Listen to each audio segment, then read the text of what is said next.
10 days ago, the young man from Odebolt, Iowa, population 900 and something, made the biggest play of the Super Bowl, picking off Patrick Mahomes, taking it back for a touchdown on his 22nd birthday, no less.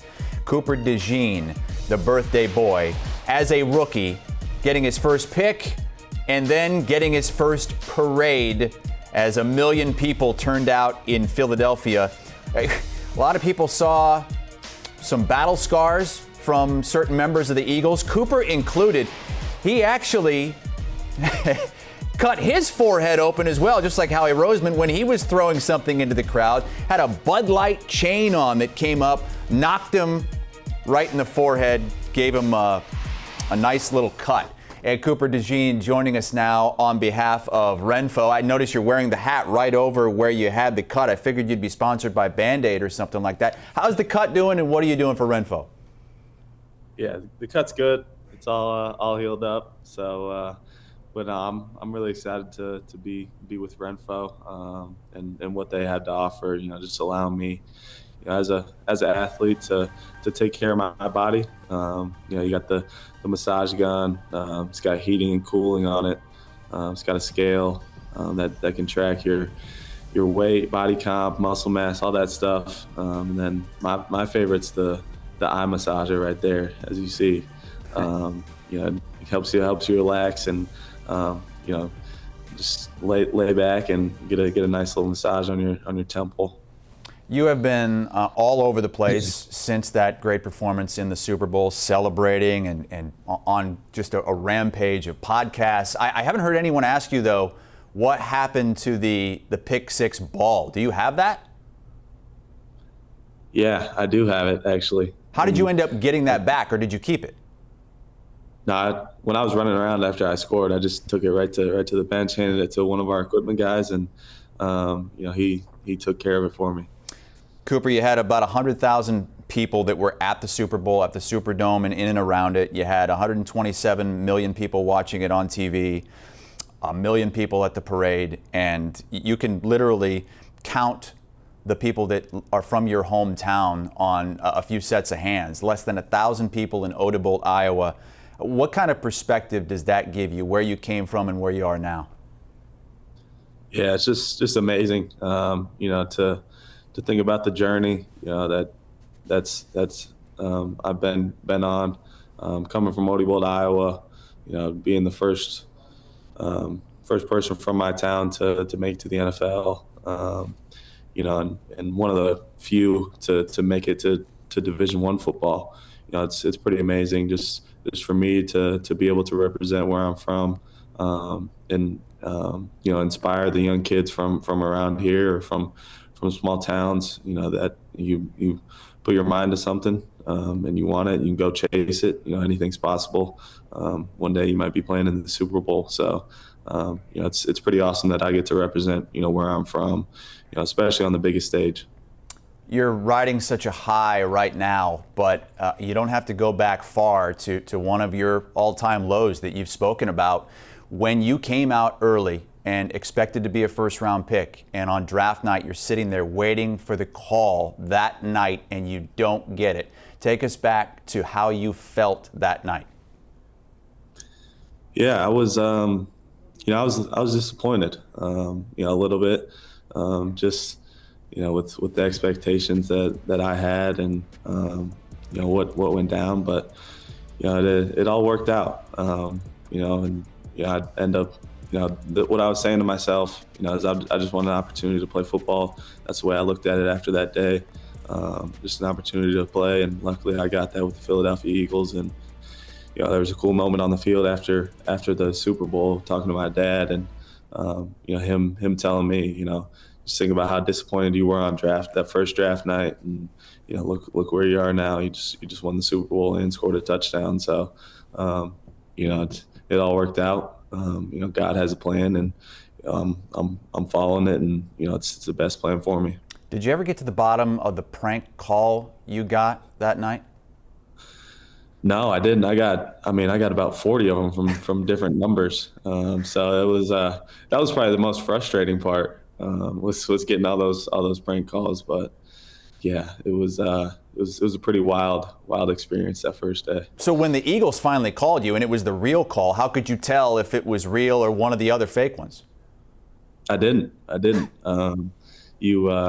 was declining the Eagles call. They called me twice, and you saw my agent handing me my phone, or his phone, in that video. They had to call him. Luckily, he was there, so I took the phone from him, and I answered it on his phone because I didn't know if they were calling me or not.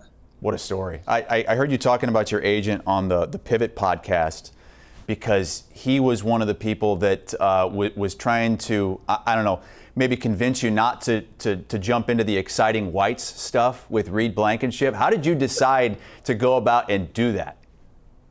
It was these two kids came up to me in the mall one day and showed me these shirts that they had made, and I had showed Reed, and I told him to send them to us, and we'd wear them maybe, and asked the people in the building. I didn't talk to my agent, but so that was kind of a nice surprise for him, I'm sure.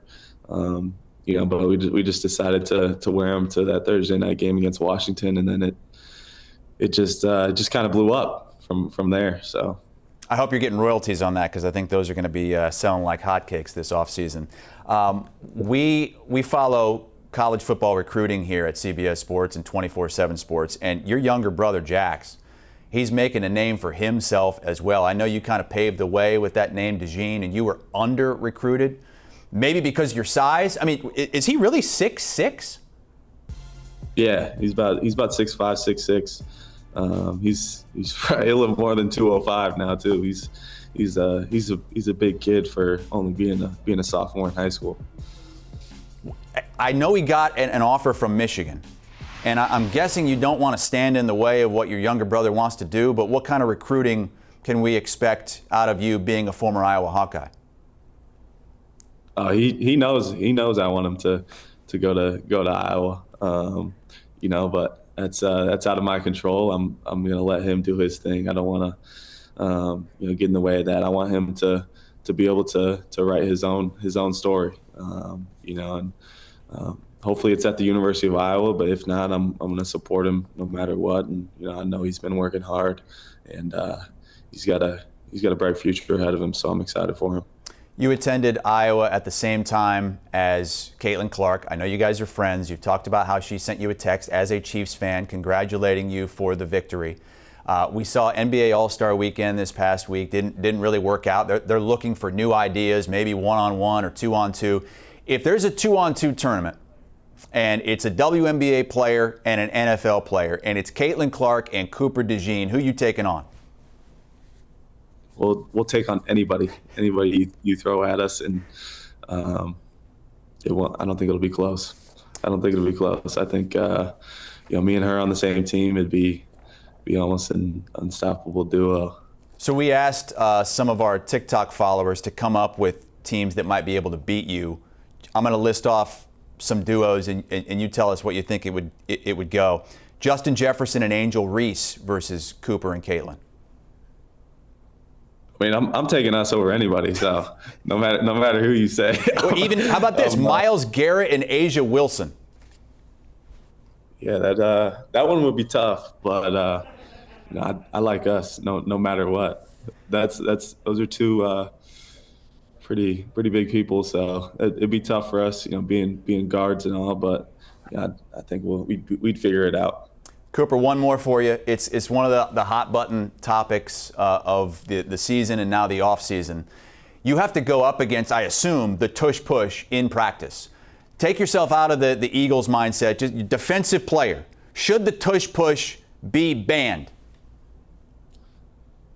I mean, I don't think it should. I think it's a physical, really physical football play, and it's almost unstoppable. So I mean, you just gotta find ways to stop it. Luckily, they don't run it in practice against us, so we don't have to go up against it. But I feel bad for the other teams that have to see that. Very wise answer from 22-year-old Cooper DeJean. Coop, thank you so much for joining us here on behalf of Renpho. Absolutely. Thanks for having me. Cooper DeJean, rookie Super Bowl champion. Just 4 years ago, he was at his high school prom.